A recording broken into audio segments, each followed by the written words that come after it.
the former president, playing a special, even arguably unique role in the Democratic Party, and he makes it official for Kamala Harris today.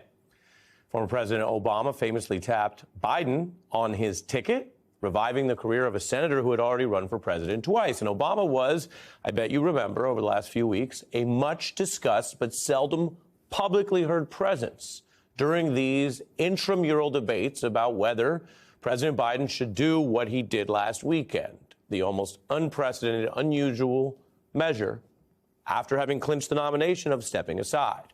Now, throughout that process, in public, Barack Obama backed his teammate over and over, including right after the debate, which drew so much consternation.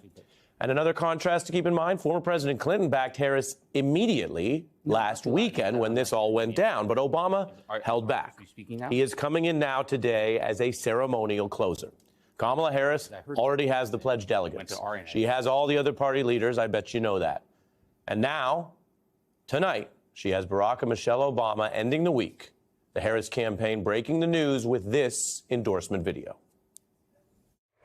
I can't have this phone call without saying to my girl Kamala, I am proud of you. This is going to be historic. We called to say Michelle and I couldn't be prouder to endorse you and to do everything we can to get you through this election and into the Oval Office. Oh my goodness.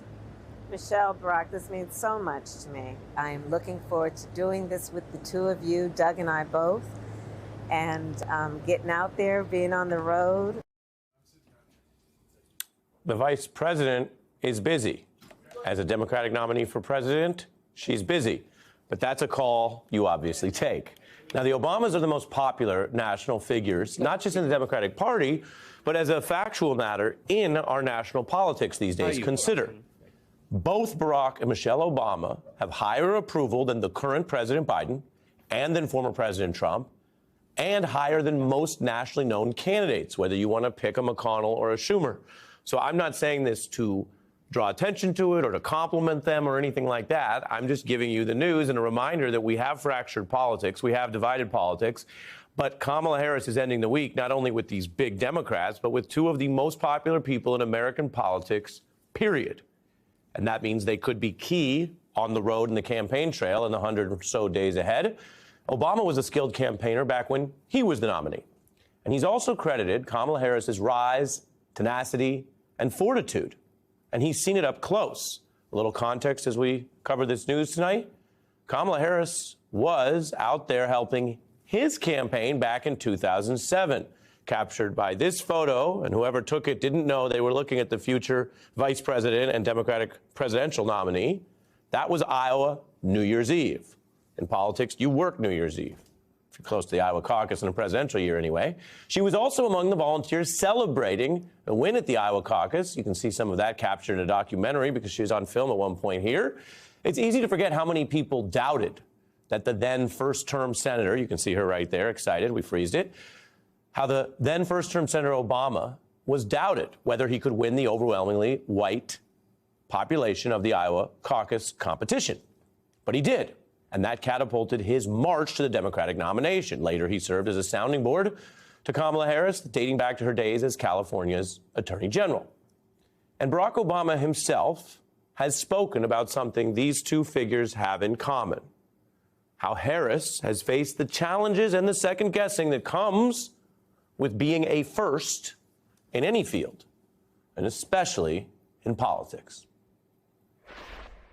With profound gratitude and great humility, I accept your nomination for presidency of the United States. The one thing we've learned over the last several years is that the challenges that women face as women are profound, just as race is a profound issue in our society. America, we cannot turn back.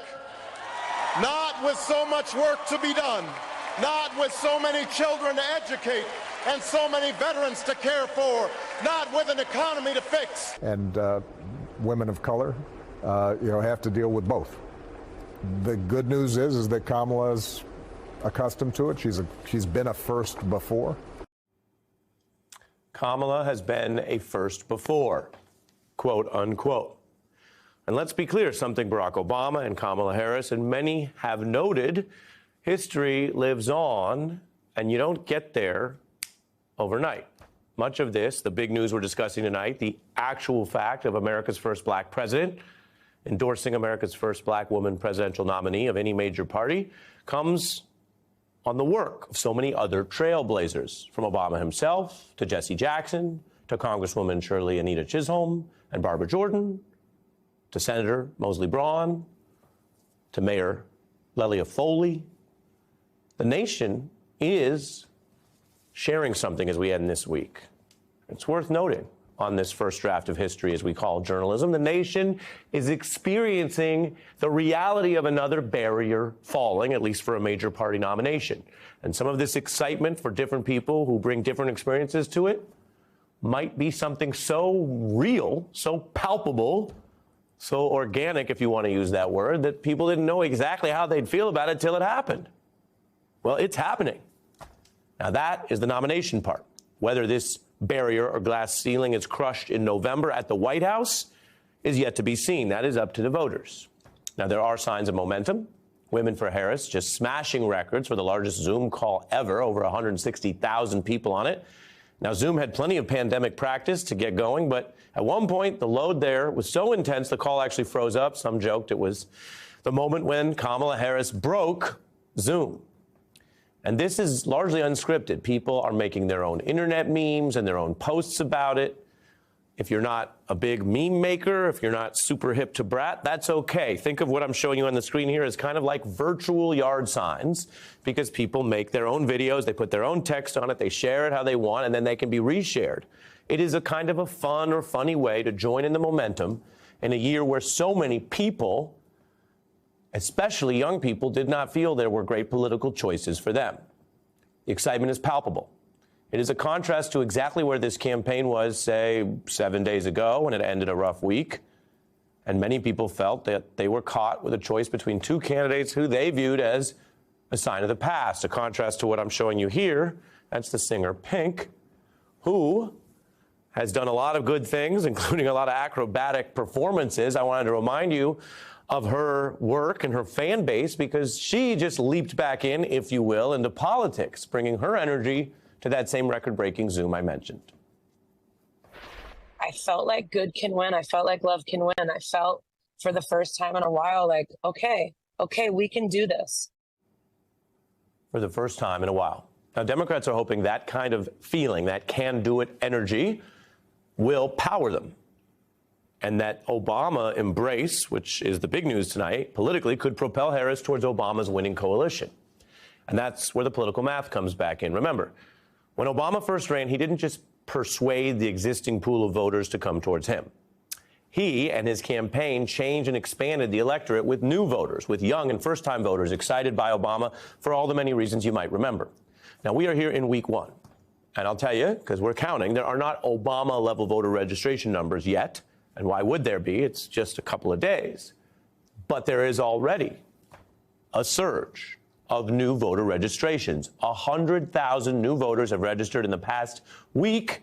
And most importantly, the majority of them you see, over 80%, are under 35 years old. That matters. This is the outlines of, if you replicate that in the right states, because we know it's all going to come down to some of these key states, the kind of thing that can change the math.